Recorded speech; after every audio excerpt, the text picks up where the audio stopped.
Bonjour les amis, très heureux de vous retrouver, et amis et plumophiles bien entendu. Alors, comme vous le constaterez, j'ai procédé à deux petites modifications dans le studio. D'une part, un petit Père Noël, c'est le moment hein, bien sûr, qui est arrivé, un cadeau d'une amie russe l'année dernière, donc je l'ai placé tout à fait en bonne place, à côté de moi. Et il est entouré de deux jolies femmes, que demander de mieux pour un Père Noël, évidemment. Et puis le panneau traditionnel qui est passé de l'autre côté, qui est celui du site internet www.laplumedutemps, sur lequel, dans lequel site internet vous retrouvez les vidéos, non pas sous forme de vidéos, mais sous forme de documents, beaucoup plus complets, avec cartes, photos, etc., que ce que je peux faire devant la caméra, bien entendu, sinon ce serait beaucoup plus long. Ça, c'est quand même intéressant de pouvoir retrouver des documents, les lire à loisir à l'écran ou éventuellement faire un tirage papier, bien entendu. Alors, qu'allons-nous étudier aujourd'hui? C'est notre étude numéro 6, déjà, ben oui, ça passe vite, hein, une par semaine à peu près. Nous allons parler de déforestation, reforestation, de la forêt essentiellement, de son rôle et de l'eau. Alors la forêt et l'eau, évidemment, ça marche tout à fait ensemble.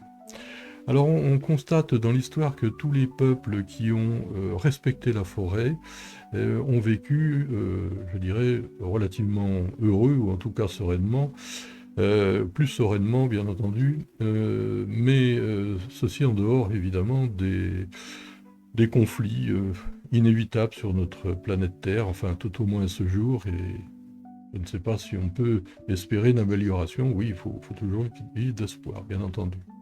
Alors quant à l'eau liquide je parle, il faut savoir que c'est le corps dans la nature qui a la plus grande capacité calorifique, ce qu'on appelait autrefois, autrefois il n'y a pas si longtemps, la chaleur massique, c'est-à-dire la capacité à retenir le plus de calories. C'est pas l'huile, c'est pas tout ça, c'est l'eau. Alors l'eau et les arbres, évidemment, ça va tout à fait ensemble. Ce qui veut dire que pour le bon fonctionnement de notre planète, eh bien, au niveau des terres émergées, la forêt, la végétation, c'est évidemment quelque chose d'absolument indispensable. On va le voir par la suite. Et eh bien, ça fonctionne ensemble pour le bon fonctionnement de la machine thermodynamique qui est notre globe. Alors, thermodynamique, je vous rappelle, énergie calorifique, thermique, énergie calorifique, dynamique, le mouvement, le travail, etc. Et en fait, c'est de la transformation de l'énergie thermique en énergie mécanique. Nous sommes, nous-mêmes, et tout ce qui vit, alors je ne dis pas des machines thermiques, un peu péjoratif, mais des systèmes thermodynamiques. Nous transformons effectivement notre chaleur, qui vient de notre alimentation, hein, il n'y a pas de miracle, en énergie mécanique pour une partie. Le rendement n'est pas terrible, mais en fait on s'en fiche, c'est pas le problème. Si je peux bouger mes mains, eh bien tout simplement, si je peux marcher, etc., parler, c'est bien la transformation d'énergie thermique en énergie mécanique, suivant un certain rendement, bien sûr. Ceci nous amène à la notion d'hygrométrie. L'hygrométrie, c'est-à-dire la quantité d'eau qui va être contenue dans notre atmosphère. Alors, on distingue l'hygrométrie absolue, c'est-à-dire la quantité d'eau en grammes par mètre cube. Et la quantité, l'hygrométrie relative, qui elle est le pourcentage de cette eau, sous forme vapeur, dans l'atmosphère par rapport à la saturation. Saturation n'est pas loin de la condensation, évidemment. Alors, en gros, sous nos latitudes, je parle de la France, alors ça dépend évidemment de l'altitude, ça dépend de la région, ça dépend de l'ensoleillement, etc. Mais en gros, on se situe entre 65% et 90% à peu près. Voilà. Sachant que plus plus il fait chaud, plus on a de vapeur d'eau dans l'atmosphère, c'est-à-dire une hygrométrie absolue, même si l'hygrométrie relative baisse. Important. Alors, d'où vient cette eau? Eh bien, il y a trois origines. La première, ce sont évidemment les océans et les fleuves, les mers, etc.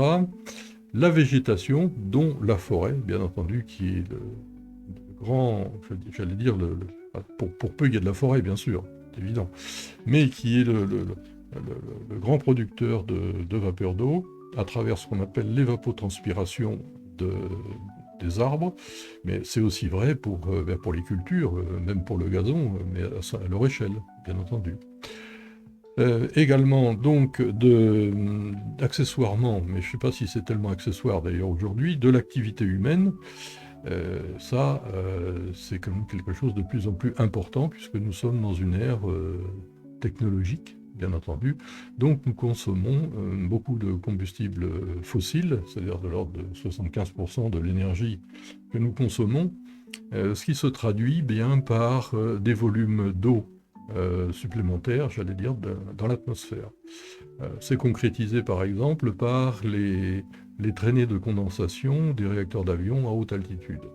À 12 000 mètres, il y a moins 55 ou à peu près.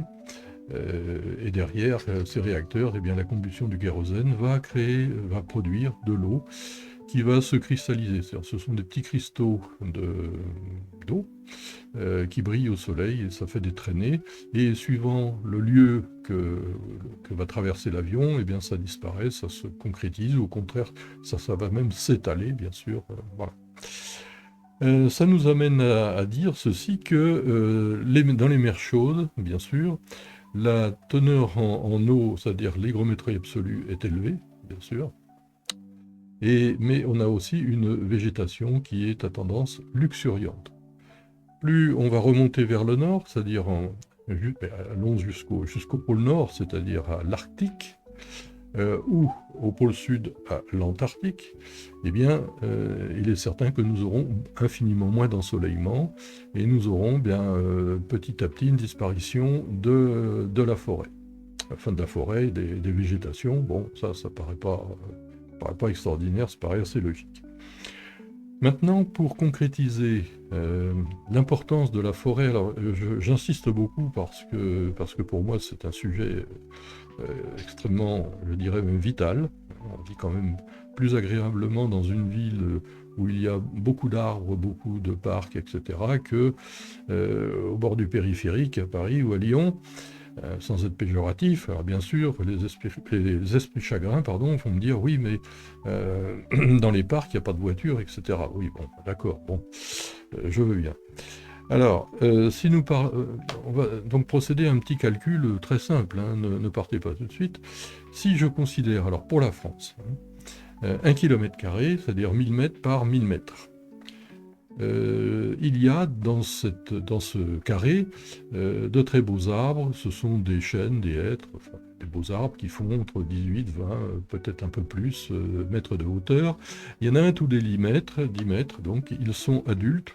Alors, sont âgés de 200 ans, 300 ans, et nous allons partir d'un taux d'évapotranspiration de 0,35 m3, c'est-à-dire 350 litres, ou 350 kg, si vous préférez, d'eau par jour. Alors, sachant que cette eau ne concerne évidemment que la période feuillue. L'hiver, on ne peut pas dire qu'il n'y a plus de feuilles. L'évapotranspiration, évidemment, n'est pas très élevée. Donc, ça veut dire que nous avons, sur 1 km, d'un côté 100, de l'autre côté 100, 10 000 arbres. 10 000 arbres à 0,35 m3 seconde, ça nous fait 3500 m3 d'eau sous forme vapeur, 3500 tonnes par jour d'évaporation-transpiration, ce qui est quand même énorme. Alors maintenant, si nous considérons que la période feuillue dure environ 6 mois, c'est-à-dire fin avril, début mai, jusqu'au mois d'octobre, c'est pour ça que j'ai pris une valeur basse, hein, 0,35 m3, ça pourrait être plutôt plus. S'il y a de l'eau en sous-sol, c'est plus. Mais on va partir sur une valeur basse. Eh bien, en 180 jours, 6 mois, ça représente pour notre kilomètre carré 630 000 m3 d'eau, c'est-à-dire 630 000 tonnes. En gros, 2,5, 2 supertankers et demi de 250 000 tonnes pour 1 km². Si maintenant nous considérons une belle forêt bien entretenue, etc., dans laquelle on a replanté les arbres et autres, de 1000 km², eh bien, je vous laisse le soin de faire le calcul et vous verrez que nous arrivons à des sommes énormes. Et rappelez-vous l'importance calorifique de l'eau, c'est-à-dire la plus grande chaleur massique ou la plus grande capacité thermique. Ça, c'est évidemment fondamental. Si cette forêt vient à disparaître pour une raison ou pour une autre, eh bien, il est évident que les conséquences vont être importantes, au moins localement, régionalement. On verra après. Alors, je ne suis pas un chaud partisan des résineux, mais il ne faut pas non plus être trop catégorique. Il faut quand même savoir un petit peu composer et être raisonnable. Les résineux, je parle des plantations parce qu'aujourd'hui, ce sont surtout sous forme de plantations, au moins en France. Alors évidemment, il y a encore du pain maritime, etc. Bon, bah d'accord, mais pain maritime, pas facile d'en faire des planches. Ces résineux ont des inconvénients, mais aussi des avantages. Quels sont les avantages? Eh bien, lorsqu'il pleut, évidemment, des pluies d'orage, ou des pluies, je dirais, plus ou moins violentes, c'est, comme les feuillus, c'est de ralentir, de casser l'énergie des gouttelettes d'eau qui arrivent au sol. Ça, c'est quand même important. Sous les résineux, nous avons quoi? Eh bien, nous avons un tapis d'aiguilles. Ce tapis d'aiguilles, s'il n'y a pas de pente ou très peu de pente, l'eau va s'infiltrer dans ce tapis d'aiguilles. Et puis, va créer un humus. Bon, alors, un humus d'aiguilles de pin, c'est pas terrible. Enfin bon. Mais en tout cas, elle va favoriser son infiltration dans le sol. Une partie va plus ou moins glisser, mais bon, je dirais que la majorité va aller alimenter les nappes phréatiques, et ça, c'est quelque chose de très important. Ensuite, ce tapis d'épines va limiter l'érosion des sols, bien entendu. Maintenant, s'il y a beaucoup de pentes, évidemment, la question se pose, parce que là, l'eau va ruisseler sur le tapis d'aiguille, mais elle va aussi ruisseler en dessous, vers le caniveau qui est au bord de la route, lequel caniveau va aller dans le ruisseau qui est un peu plus loin, et le ruisseau 50 km plus loin, dans une rivière, dans l'océan, enfin dans un fleuve, ou je ne sais quoi. Bon, évidemment, vous allez me dire que oui, mais alors les résineux, c'est aussi le risque d'incendie. Bah oui, évidemment, bon, forcément. Mais d'un autre côté, faut aussi voir quand même un peu les avantages. C'est aussi une barrière au vent, faut pas l'oublier. D'ailleurs, vous avez vu pendant les grandes tempêtes de 99 l'état de la forêt des Landes, de forêt de Fontainebleau, ils ont beaucoup souffert, mais ils ont aussi cassé une partie de l'énergie du vent. C'est indéniable. Donc, l'infiltration, donc suivant la végétation, infiltration dans le sol, alimentation des nappes phréatiques, c'est évidemment extrêmement important. Ça nous montre tout de suite l'importance du couvert végétal. Bien sûr, et nous allons aborder tout de suite le chapitre suivant, qui n'est que la suite, donc, qui concerne l'albédo terrestre. L'albédo terrestre, c'est quoi? C'est un coefficient qui mesure la réflectorisation du rayonnement solaire sur le sol.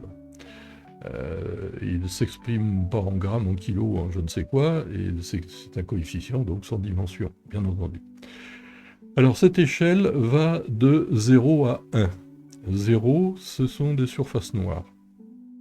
Route goudronnée, enrobée, parking de supermarché ou de je sais pas quoi. Et 1, c'est la glace parfaite. Alors entre les deux, évidemment, ça évolue. Alors si nous considérons notre parking de supermarché, ou l'autoroute, ou la route nationale, etc., son albédo sera en gros de 0,01 à 0,2. Donc on absorbe quand même beaucoup les calories, en surface en tout cas. Si maintenant nous sommes sur la banquise, nous serons à 0,9. Dans les Alpes sur la neige, aux alentours de 0,85 à peu près. Et puis entre deux, eh bien, il y a le sable suivant sa couleur, bien sûr. Où là, l'albédo va évoluer entre 0,35 et 0,55. Ce qui veut dire qu'à 0,35, 0,55, nous avons déjà beaucoup plus de réflectorisation que sur notre route nationale ou sur notre parking de supermarché. Et à 0,9 ou sur la neige à 0,85 à peu près, hein, dans les Alpes au sport d'hiver, eh bien, ça explique tout de suite qu'évidemment on peut prendre des coups de soleil très rapides et extrêmement méchants. Donc attention, voilà. Donc ça c'était quelque chose une notion importante à connaître, sachant aussi que l'albédo moyen de la Terre, moyen, hein, est aux alentours de 0,35. Ça veut dire des choses, parce qu'évidemment ça veut dire qu'il y a une absorption, mais il y a aussi un retour du rayonnement solaire vers l'espace. Deux petites expériences, il y en a une que vous pouvez faire, elle est très simple, sur une table en bois si possible, mettez un carton assez épais sur cette table et vous placez 3 feuilles. Une feuille de papier à dessin, genre canson, blanc, la même à côté noir, et une feuille à peu près de surface à peu près identique, de papier d'aluminium de ménage. Et au-dessus, à 40 cm, vous placez un spot infrarouge. Pas infrarouge, pardon. Un spot de lumière incandescente. Il y a beaucoup d'infrarouge, bien sûr. Et puis vous attendez, mettons, 5 minutes. La pièce est à 21 degrés. Bon, ce jour-là, elle était à 21 degrés. Je m'excuse, pas 19, elle était à 21. Et puis vous attendez donc 5 minutes et vous mesurez les températures de surface avec soit un appareil à distance, soit avec une petite sonde sur place, c'est-à-dire un thermocouple. Et qu'allez-vous constater? Eh bien, que notre feuille de papier blanc va monter aux alentours de 23 degrés, va prendre 2 degrés. La feuille de papier noir va monter à 27, 29, va prendre 7, 8 degrés. Et la feuille d'aluminium sera toujours à 21 degrés. Ça, évidemment, là, vous avez une notion d'albédo qui est absolument irréfutable. C'est l'histoire de la voiture noire et de la voiture blanche. Même sans le soleil, vous mettez les mains sur l'une sur l'autre, vous allez vite comprendre qu'il y a une différence, hein, bien sûr. Alors maintenant, il y a une autre expérience qu'on peut faire, c'est la carte de France. Vous prenez une carte de France, elle est intéressante cette expérience parce que là, c'est vraiment l'image du sol vue de très haut, vue de 5000 mètres, 10 000 mètres, enfin comme vous voulez. Cette carte de France dépouillée des nuages, c'est-à-dire, alors on en trouve, hein, c'est pas une rareté.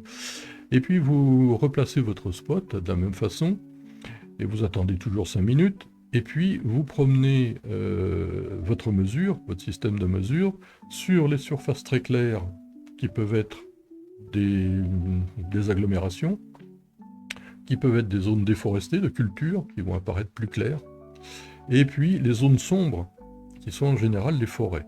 Notre forêt de feuillus ou de résineux, vue d'en haut, elle est beaucoup plus sombre. Donc albédo complètement différente. Alors, ça veut dire que très rapidement, vous allez constater une variation de température qui est beaucoup moins importante qu'avec nos feuilles de papier et d'aluminium. C'est de l'ordre de 2 degrés, 3 degrés. Mais ça veut déjà dire des choses. Parce qu'il faut se replacer à l'échelle de l'atmosphère, il y a tout de suite des volumes extrêmement importants. Donc de quantité d'eau dans l'atmosphère complètement différente. Voilà. Ça, c'est quelque chose... Alors, les pays, en application pratique, ça veut dire également que dans les pays, je dirais, à tendance chaude, c'est-à-dire midi de la France, l'Espagne, centre-Espagne, Maroc, Algérie, etc., eh bien, on a intérêt à être habillé plutôt d'une façon claire, surtout quand il fait chaud. Les voitures, plutôt de couleur claire. L'habitat, pareil, les crépis de maison, etc. Donc en Grèce, pourquoi les maisons sont beaucoup peintes en blanc, enfin crépi blanc, il y a une raison aussi. Alors pas toutes évidemment, mais je veux dire, dans les anciens temps, en tout cas, on prenait soin de ce genre de choses. Sinon, eh bien, si vous voulez un peu de confort, c'est la climatisation qui va fonctionner. Donc il n'y a pas de miracle, hein. Ce qui veut dire que la Terre dans son ensemble est une vaste, je reviens là-dessus, une vaste machine thermodynamique. transformation de la chaleur en énergie mécanique. C'est pas compliqué. Dès l'instant où on a cette notion de thermodynamique dans la tête, eh bien, ça explique énormément de choses. Toute la météo, la climatologie, etc. C'est ça, c'est pas autre chose. Faut pas aller chercher des trucs. Voilà. Quel est le bilan? Alors, on continue, hein, parce qu'il y a une logique dans tout ça. C'est comme dans toutes les vidéos que je vous ai présentées. Il y a une logique pour arriver à la fin, eh bien, à l'évolution du climat sur Terre. Est-ce que ça se réchauffe? Comment? Etc. Abordons maintenant le bilan radiatif de la Terre. Radiatif, c'est-à-dire le rayonnement qui arrive sur Terre et celui qui est renvoyé. Heureusement d'ailleurs, parce que sinon on ne serait pas là. On a ce qu'on appelle une constante solaire. Cette constante solaire, 1361 watts par mètre carré. C'est une moyenne, parce qu'elle n'est pas si constante que ça, manifestement. Bon, ça se comprend aussi. 100%, sur 100% d'énergie solaire émise par notre étoile, nous en avons 4%, alors 50% arrive au sol, à peu près, parce que là, je fais un petit aparté, dans toutes les études que j'ai pu faire sur le sujet, suivant les sources, il y a quand même des variations. Elles ne sont pas énormes, mais suivant les auteurs, suivant les provenances, il y a quand même des variations sur les valeurs. Hein. Donc on va de 48 à 51, bon, c'est pas énorme, mais enfin, à l'échelle de la planète, 1%, c'est pas n'importe quoi. Hein. Alors 4% déjà sont directement réfléchis par la surface du sol, on revient encore sur notre albédo, et 2%, c'est juste pour donner quelques idées, hein, 2% c'est l'énergie du vent, ça ne représente pas grand-chose, ce qui fait fonctionner nos éoliennes. On aura l'occasion d'ailleurs d'en reparler bien sûr. Et 50% sont renvoyés de différentes manières vers l'espace. Et la haute atmosphère et l'espace, par les nuages entre autres, d'où l'effet des gaz à effet de serre, parce que si vous avez une couche de gaz à effet de serre, elle ne va pas tellement renvoyer, elle va plutôt accumuler. Ça c'est un peu embêtant. Bon, on aura l'occasion de reparler de ça.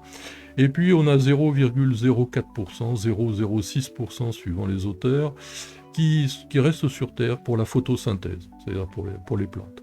Ce qui veut dire que 99,95 ou 96% sont renvoyés vers l'espace, heureusement. Bon, j'ai beaucoup résumé, bien entendu. Hein. Alors là encore, on retombe sur l'importance de la végétation et de la qualité de la végétation, bien entendu. Ce qui veut dire que toute modification de l'albédo, donc de la réflectorisation du sol, a des conséquences, non pas 3 siècles après, mais immédiates, puisqu'on joue avec la capacité thermique de l'atmosphère et du sol, et ça, c'est immédiat, c'est pas 3 semaines après, ou bien là. Alors, une petite expérience qui est très intéressante, qui, je pense, c'était une expérience de laboratoire, mais que j'ai retrouvée il y a 15 ans au moins. Je crois que de me souvenir qu'elle venait de Belgique, alors peut-être que les auteurs vont se reconnaître, je ne sais pas. Elle est indicative, hein. Je ne lui accorde pas une grande précision, mais c'est néanmoins très intéressant. Si on considère que la Terre soit entièrement recouverte d'eau, bon, on n'est pas là, nous ne sommes pas là, que de l'eau. La surface de cette eau serait à 2 degrés, surface, hein, pas à des kilomètres de profondeur dans l'océan. Serait à plus 2 degrés. Bon, c'est vivable. La Terre entièrement recouverte de forêts, là, nous serions à -6. C'est déjà plus désagréable. Enfin bon, on s'y fait. Hein. Et puis la Terre entièrement recouverte de sable blanc, eh bien nous serions à -17. D'où l'importance, à nouveau, de l'albédo terrestre. La réflectorisation, le coefficient de réflectorisation du rayonnement solaire sur notre globe. Ce qui veut dire que toute variation d'albédo se traduit par des variations de température, des variations de masse volumique de l'atmosphère qui est au-dessus, bien sûr, et des déplacements de masse d'air. Je vais y revenir tout de suite. Ce qui nous amène directement à la notion d'énergie, de puissance, d'énergie et de rendement. Alors qu'est-ce que le rendement? Ça c'est le plus simple. C'est la quantité d'énergie que vous mettez, que vous récupérez d'un système, d'une mécanique, d'une voiture, d'un moteur, je ne sais pas quoi, par rapport à la quantité d'énergie que vous lui apportez. Et si vous voulez l'exprimer en pourcent, multipliez par 100. Rendement d'une locomotive à vapeur, 15%. Ça veut dire que 85% de la chaleur du charbon retourne dans la nature. Rendement d'un moteur électrique, de bonne facture, j'allais dire, à peu près 92%. Mais là, il n'y a pas de transformation de la chaleur.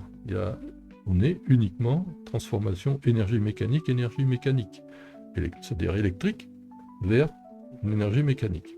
Tout à fait différent. Alors ensuite, l'énergie, énergie et puissance. L'énergie, c'est quoi? C'est la puissance multipliée par le temps, tout simplement. Et c'est ce qu'on facture au niveau du compteur électrique. On ne facture pas de la puissance. La puissance que vous souscrivez, ça, c'est l'abonnement, c'est autre chose. Lorsqu'on parle, par exemple, des éoliennes, on aura l'occasion de faire une étude là-dessus, comme les panneaux solaires. Les éoliennes, nous avons en France à peu près 23 ou 24 000 mégawatts d'éoliennes installées, mais elles ne tournent pas tout le temps, bien entendu. Donc ça, c'est leur puissance installée. Ce qui nous intéresse, nous, c'est ce qu'elles produisent. Bon, bah là, vous divisez en gros par 4,3. Et puis vous multipliez par le nombre d'heures dans une année, 8760 heures, et vous aurez à peu près la production des éoliennes en France. Voilà. C'est pas compliqué. Alors, application de tout ça au phénomène météorologique. Climatologique.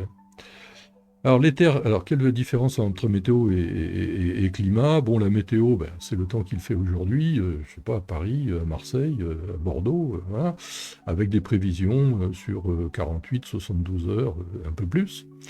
Et puis la climatologie, eh bien, ça va s'intéresser à une période beaucoup plus longue et globale.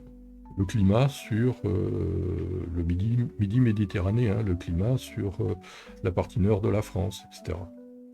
Alors, les terres émergées représentent seulement 24% de la surface du globe. Quand même pas beaucoup. 76%, c'est l'eau. Donc là aussi, capacité thermique énorme. Donc c'est en fait notre radiateur à accumulation, un peu, quelque part. Hein. Donc la modification régionale de l'albédo, on l'a vu, va sur les terres émergées, va avoir évidemment une répercussion immédiate. Alors, si c'est le petit bois du coin qui fait un demi-hectare qui est déboisé, ça ne va pas jouer grand-chose. Si maintenant on vient à raser la moitié de la forêt de Fontainebleau ou des Landes ou je ne sais quoi, là, ça va être évidemment tout à fait différent, puisque l'évapotranspiration de tous ces arbres va disparaître, et évidemment, la quantité d'eau et de calories dans l'atmosphère va disparaître aussi. Et là, il y aura forcément des conséquences. C'est ce qui se passe en Afrique, au Sahel ou autre. Hein. Si le Sahel était boisé, je ne sais pas, à 30 ou 40%, eh bien, le climat serait évidemment tout à fait différent. On aura l'occasion d'en reparler d'ailleurs dans l'étude suivante. Alors, ces différences d'albédo, c'est-à-dire d'évapotranspiration des plantes et autres, vont créer donc des différences de température. Et on a vu dans la vidéo la précédente que les masses d'air plus chaudes ou moins chaudes, alors, à l'échelle de la Terre, hein, c'est pas, comme je l'ai dit, c'est pas plus 100, moins 80, non, c'est pas ça, c'est quelques degrés, quelques dizaines de degrés, mais suivant les masses, c'est évidemment énorme. Ça se mélange pas facilement. Donc ça veut dire que plus la différence de température sera importante, plus le rendement thermodynamique sera important, et suivant les volumes, plus l'énergie potentielle sera importante. Alors si vous n'avez que quelques degrés d'écart et puis des masses, je dirais, moyennes, bon, que va-t-il se passer? Il va pleuvoir, il va y avoir du vent, des choses comme ça, mais voilà. Si en revanche vous êtes sous les tropiques ou quelque part par là, ou sous l'équateur, Et il y a les gros orages, c'est tout à fait différent puisque les quantités d'énergie et de différence de température sont beaucoup plus importantes. D'où le développement des fameux cumulonimbus qu'on a vu dans notre étude précédente. Pour revenir à cela, alors j'ai lu et j'ai eu l'occasion d'entendre, oui, mais enfin pour finir la forêt, bon, oui, bon, bah d'accord, mais c'est pas vital. Bon, ça, je ne peux pas partager ce genre de choses d'un point de vue thermodynamique à nouveau, bon, et également au point de vue qualité de la vie, bien entendu. Quand on chauffe un local, on ne chauffe pas les murs, le plafond, les fenêtres, le sol et tout. On a un point chaud, un radiateur ou une climatisation ou quelque chose. Eh bien là, c'est pareil, en surface de la Terre, si on s'amuse à faire des gros points chauds, à déforester, forcément qu'il va se passer quelque chose. C'est que la suite logique, hein, bien entendu. Alors, ça nous amène également à décrire, et assez rapidement, parce que le temps passe très vite, on me reproche toujours d'être bavard, mais il y a tellement de choses à dire dans cette affaire de climatologie, de météorologie, de thermodynamique, ce sont des livres épais comme ça, hein, bien sûr. Alors, c'est cette histoire d'ascendance. Alors très rapidement, vous êtes au bord de la mer, il fait beau, vous êtes habillé tout nu, enfin comme vous voulez, et vous sentez un vent qui vient de la mer. C'est le vent de mer. Pourquoi? Parce que au soleil, la Terre va se réchauffer plus vite que la mer, mais elle va se réchauffer plus vite en surface, pas sur 1 mètre d'épaisseur. Et donc vous allez avoir l'air qui se trouve au-dessus du sol va être plus léger forcément puisque sa température augmente et va créer des ascendances. Ces ascendances vont se condenser, ça on l'a vu là aussi dans les vidéos précédentes, va se condenser et former des petits cumulus, des nuages, des choses comme ça, plus ou moins inclinés s'il y a du vent ou autre. Donc ça c'est le vent de mer. Le soir, lorsque le soleil disparaît, eh bien, le phénomène s'inverse. C'est-à-dire que la mer qui a accumulé des calories dans la journée, beaucoup plus en volume que le sol, mais pas forcément en température, sauf que le volume est différent. Le sol, lui, s'est réchauffé qu'en surface.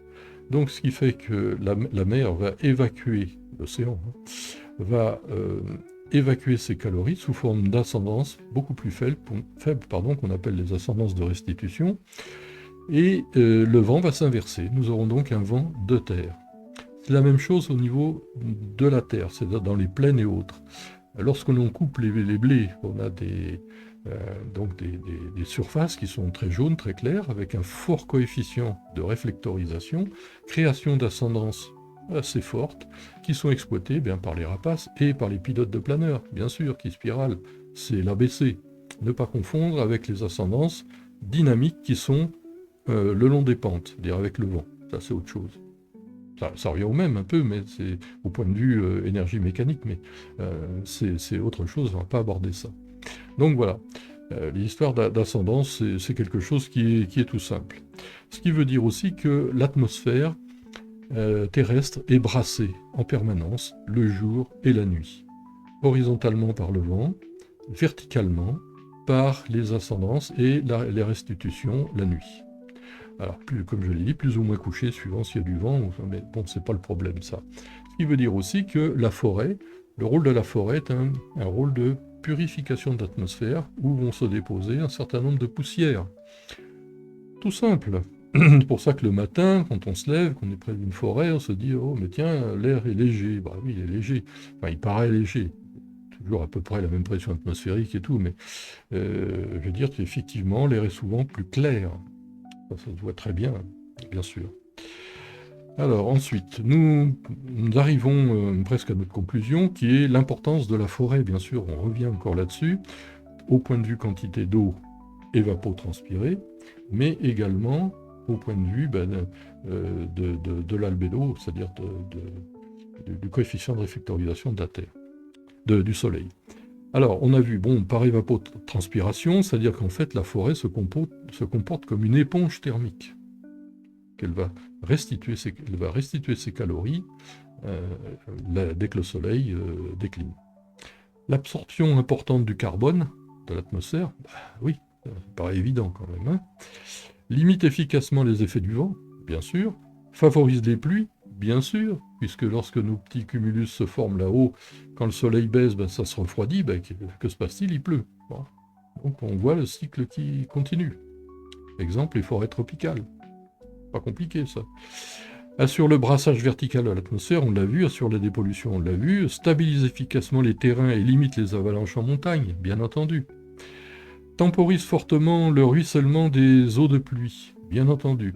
Je refais juste un petit aparté concernant ça. Stabilise efficacement les terrains. On vient de parler de la montagne et je vous parlais précédemment des résineux. Alors n'oublions pas qu'en montagne, ce sont plutôt des mélèzes qui perdent leurs épines à l'automne. Ils deviennent roux, marrons. Bon, bah eux, évapotranspiration, il n'y en a plus beaucoup, hein, bien sûr. Voilà, je reprends le fil de mon discours. Temporise fortement le ruissellement des eaux de pluie, bien sûr, assure la régénération des nappes phréatiques, évidemment, fournit du combustible et du bois d'œuvre, bien entendu. Si je reviens sur nos sapins, eh bien, on fait des planches, on fait des poteaux, on fait des planches, on fait des meubles avec ça.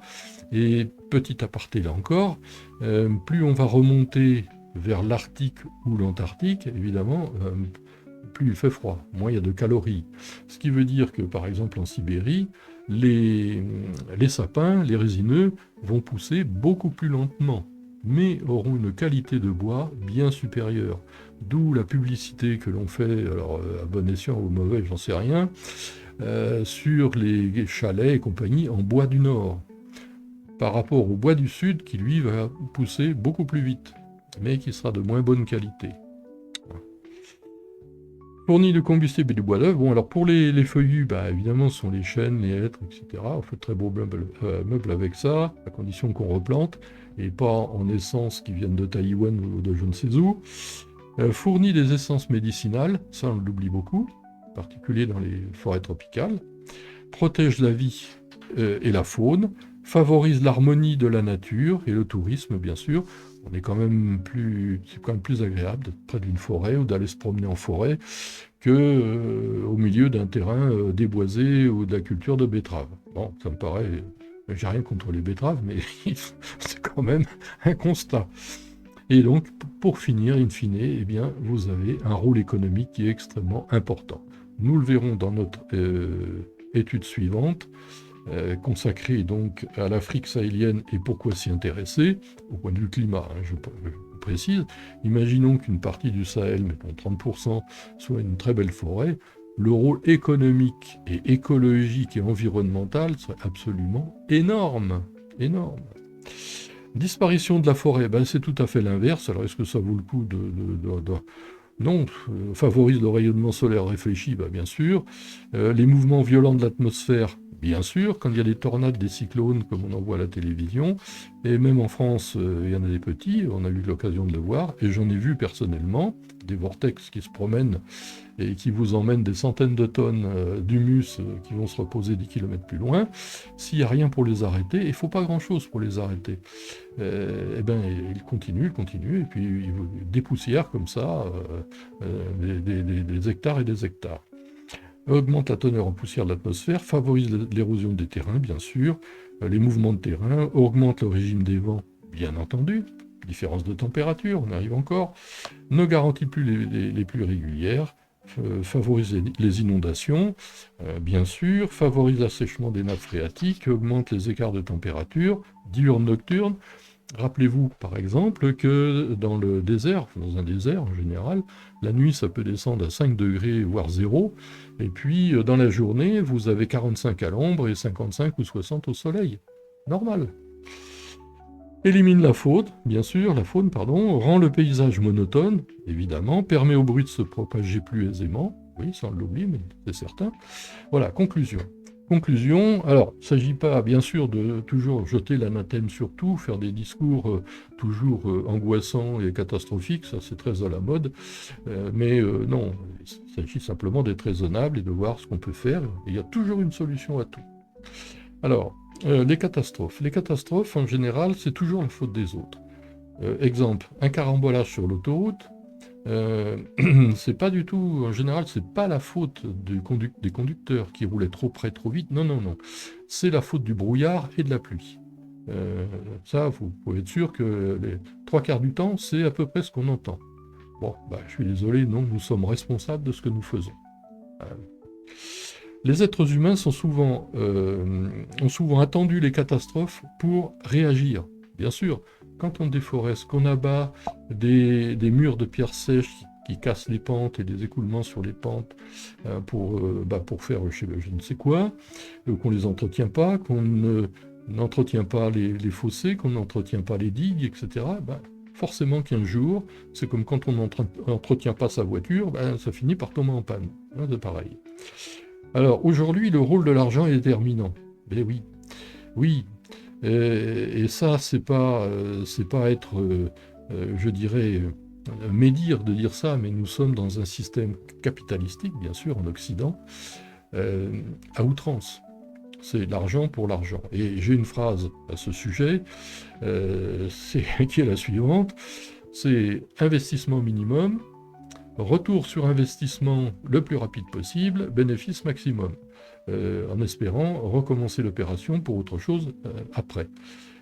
Ça, c'est peut-être très bien pour une minorité de gens, mais je ne peux pas dire qu'au niveau d'une civilisation, ça soit ce qu'il y a de mieux. On va peut-être réfléchir à ce que l'argent soit au service de l'humanité et pas l'humanité au service de l'argent.